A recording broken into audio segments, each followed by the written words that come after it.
Welcome to the secret trader course. आज का हमारा टॉपिक है what is order block in trading. कि बेसिकली हमारे पास जो ऑर्डर ब्लॉक होता है वो क्या होता है। ऑर्डर ब्लॉक बेसिकली हमारे पास वो जोन होता है जहाँ पर स्मार्ट मनी अपना पैसा डालता है, जहाँ पर बड़े बड़े इंस्टीट्यूशन, बड़े बड़े जो हेज फंड है वो अपना पैसा डालते हैं। उस वाले जोन को क्या बोलते हैं? Order block. तो बेसिकली ऑर्डर ब्लॉक के बारे में मैं आपको बताता हूँ कि ऑर्डर ब्लॉक होता क्या है। सबसे पहले हमारे पास कोई भी एक जब डाउन ट्रेंड चल रहा था, पहले कौन सा ट्रेंड चल रहा था? डाउन ट्रेंड चल रहा था। तो वहाँ पर एक कैंडल बनी रेड, जो कि लास्ट रेड कैंडल होगी, ठीक है। उसके बाद एक बड़ी कैंडल बनी, ठीक है, और वहाँ से एक अच्छा मूव आना चाहिए। ये भी एक ऑर्डर ब्लॉक की कंडीशन है। यहाँ का ऐसा ना हो लाइक इस तरह का मूव आना चाहिए कि वहाँ पर एक ऊपर फेयर वैल्यू गैप्स क्रिएट हो जाए, ठीक है। एक रेड कैंडल बनी, उसके बाद हमारे पास ग्रीन कैंडल आई और एक अच्छा मूव यहाँ से आया, तो जो कि कंफर्म करता है यहाँ पर वाकई स्मार्ट्स मनी ने पैसा लगाया है। तो जब यहाँ पर एक जो फर्स्ट रेड कैंडल होगी और उसके बाद एक लाइक एन इनगल्फिंग कैंडल बनी है और उसके बाद आगे मूव आता गया है, ठीक है। तो ये वाली जो कैंडल है, रेड कैंडल है in down trend before starting the up trend, तो वहाँ पर ये जो कैंडल है ये एक ऑर्डर ब्लॉक कंसीडर की जाती है, ठीक है। इसको मैं बताता हूँ कैसे ट्रेड किया जाता है, ठीक है। वो बातें मैं आपको बाद में बताता हूँ।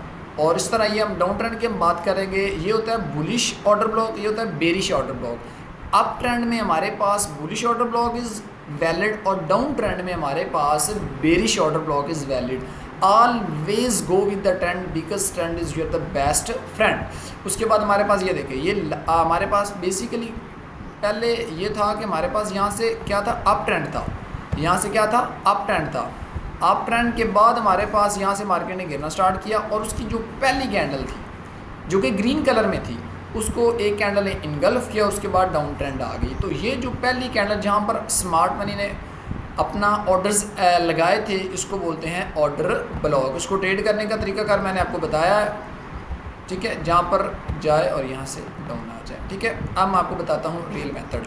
इसमें क्या चीज़ देखनी है? सबसे पहले ट्रेंड, अगर बुलिश ट्रेंड है तो आपकी एंट्री, बेरिश ट्रेंड है तो डाउन की एंट्री। उसके बाद ब्रेक ऑफ स्ट्रक्चर होना चाहिए, जो कि मैं आपको जिस बात पर ज़्यादा जोर देता हूँ। और एफ के बारे में आपको मैंने डिटेल में बता दिया है कि एफ होगा तो सोने पर सुहागा हो जाएगा, ठीक है। अब अनमिटिगेटेड का मतलब वही है जो कि मैंने आपको बताया होगा। ये जो जोन है, पहले इस पर मार्केट ने टैब ना किया हो बल्कि फर्स्ट हम आए टैब करें, तो वो हमारे लिए एक वैलिड ऑर्डर ब्लॉक होता है। तो हम इसको कैसे ट्रेड करते हैं? ब्रेक ऑफ स्ट्रक्चर होता है, ठीक है। उसके बाद यहाँ पर एफ ऑर्डर ब्लॉक, अगर दोनों आ जाए तो मैंने कहा बहुत अच्छा है। और यहाँ पर एक ऑर्डर ब्लॉक होगा तो मार्केट यहाँ पर आएगी और टैप करने के बाद बुलिश चली जाएगी। अब मैं आपको एक रियल चार्ट पर एग्जांपल दिखाता हूँ। Come to the chart. सबसे पहले देखिए कौन सा ट्रेंड था हमारे पास? ये हमारे पास बेरिश ट्रेंड था। बेरिश ट्रेंड था, मार्केट गिरती जा रही थी।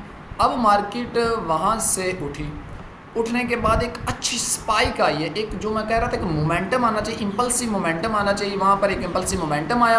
ये जो लास्ट वाली रेड कैंडल, इसमें बहुत भारी ऑर्डर आए हुए हैं, ठीक है, जो कि हमें बताता है कि this is a real order block. उसके बाद मार्केट ने ब्रेक ऑफ स्ट्रक्चर किया और ऊपर एक मैंने आपको ऑलरेडी बताया, यहाँ पर क्या है? यहाँ पर एक हमारे पास एफ भी एक क्रिएट हो गया है। यहाँ पर एक एफ भी क्रिएट हो गया, ठीक है, और एफ है और उसके साथ हमारे पास क्या है? नीचे ऑर्डर ब्लॉक है। दोनों चीज़ें मिक्स आ गई हैं, तो यहाँ से हमारा एक वैलिड जोन बन गया है बाय करे। यहाँ पर मार्केट ब्रेक ऑफ स्ट्रक्चर किया, जैसे यहाँ पर आए हमें कोई कन्फर्मेशन मिले तो यहाँ से हम क्या करेंगे? बाय कर लेंगे। This is the real example of, यहाँ से देखिए कितना बड़ा मूव आया है।